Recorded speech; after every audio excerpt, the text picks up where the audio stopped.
প্ৰিয় দৰ্শক, আপোনালোকৰ মাজৰে বহুতে জানিব ইচ্ছা কৰি আছে যে এইবাৰ আনন্দৰাম বৰুৱা এৱাৰ্ড দিয়া হ'বনে নাই। যদি দিয়ে, কোনসকল ছাত্ৰ-ছাত্ৰীয়ে এই আনন্দৰাম এৱাৰ্ড পাব। এই সকলোখিনি কথা আজিৰ এই ভিডিঅ'টোত ছাত্ৰ-ছাত্ৰীসকলক জনাবলৈ চেষ্টা কৰিম। ইয়াৰ বাবে ভিডিঅ'টো আপোনালোকে অলপো স্কিপ নকৰি সম্পূৰ্ণকৈ শেষলৈকে চাব বুলি অনুৰোধ জনাইছোঁ। আৰু এইবাৰ যিসকলে মেট্ৰিকত বা HSLCত পাছ কৰিছে, তেওঁলোকে প্ৰত্যেকে একোটাকৈ কমেণ্ট কৰক আৰু লিখক কোনে কিমান পাৰ্চেণ্ট পাই এইবাৰৰ HSLC পৰীক্ষা পাছ কৰিছে।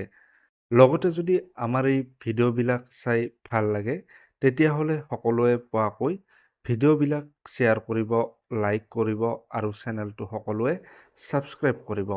প্ৰিয় দৰ্শক, এতিয়া আগবাঢ়িছোঁ আপোনালোকৰ মনত উদয় হোৱা আনন্দৰাম বৰুৱা এৱাৰ্ড এইবাৰ দিবনে নাই। আনন্দৰাম বৰুৱা এৱাৰ্ড আগৰ পৰাই দি আহিছে আৰু এইবাৰো দিব। মাত্ৰ এই এৱাৰ্ডৰ কিছু সাল সলনিহে কৰা হৈছে।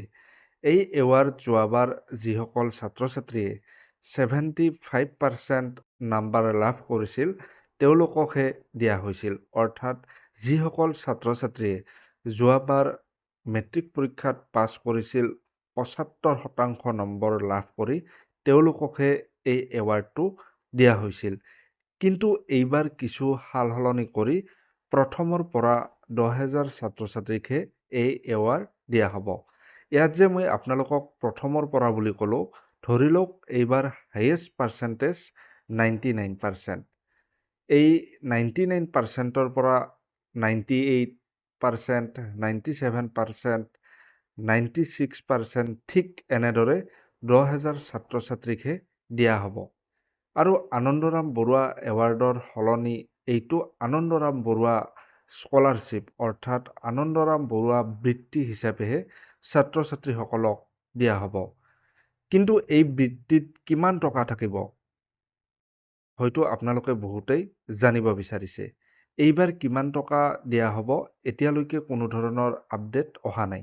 যিহেতু যোৱাবাৰ 15,000কৈ দিয়া হৈছিল এই টকা, হয়তো 15,000 টকাই দিব পাৰে এইবাৰো, নতুবা এই টকাটো অলপ বৃদ্ধিও হ'ব পাৰে।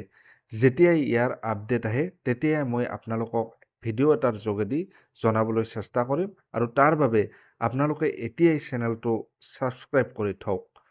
তদুপৰি বহুতৰে মাজত এইটোও প্ৰশ্ন আছে যে যিসকল ছাত্ৰ-ছাত্ৰীয়ে এইবাৰ ফাৰ্ষ্ট, ছেকেণ্ড বা থাৰ্ড ডিভিজন পাইছে, তেওঁলোকক কি এৱাৰ্ড দিয়া হ'ব। এই ফাৰ্ষ্ট, ছেকেণ্ড, থাৰ্ড ডিভিজন পোৱা ছাত্ৰ-ছাত্ৰীসকলৰ বাবে বৰ্তমানলৈকে কোনো ধৰণৰ এৱাৰ্ড নাই। এটা কথা ঠিক যে ছাত্ৰ-ছাত্ৰীসকলৰ বাবে বিভিন্ন সময়ত বিভিন্ন ধৰণৰ স্কলাৰশ্বিপ আহে। গতিকে এইসকল ছাত্ৰ-ছাত্ৰীয়ে স্কলাৰশ্বিপ এপ্লাই কৰি এই স্কলাৰশ্বিপৰ ধন লাভ কৰিব পাৰে। ইয়াৰ বাবে ছাত্ৰ-ছাত্ৰীসকলে স্কলাৰশ্বিপৰ আপডেট দিয়া বিভিন্ন ধৰণৰ ৱেবছাইটত গৈ চেক কৰি থাকিব পাৰে আৰু যেতিয়াই স্কলাৰশ্বিপৰ বাবে আবেদন প্ৰক্ৰিয়া আৰম্ভ হয়, তেতিয়াই আবেদন কৰি ইয়াৰ পৰা উপকৃত হ'ব পাৰে। প্ৰিয় দৰ্শক, আপোনালোকৰ মনত উদয় হোৱা প্ৰশ্নকেইটাৰ উত্তৰ দিবলৈ আজিৰ এই ভিডিঅ'টোত মই চেষ্টা কৰিলোঁ। যদিহে ভিডিঅ'টো চাই ভাল লাগিল, ভিডিঅ'টোত লাইক কৰক, লগতে শ্বেয়াৰ কৰি চেনেলটো ছাবস্ক্ৰাইব কৰিব বুলি আশা ৰাখিছোঁ।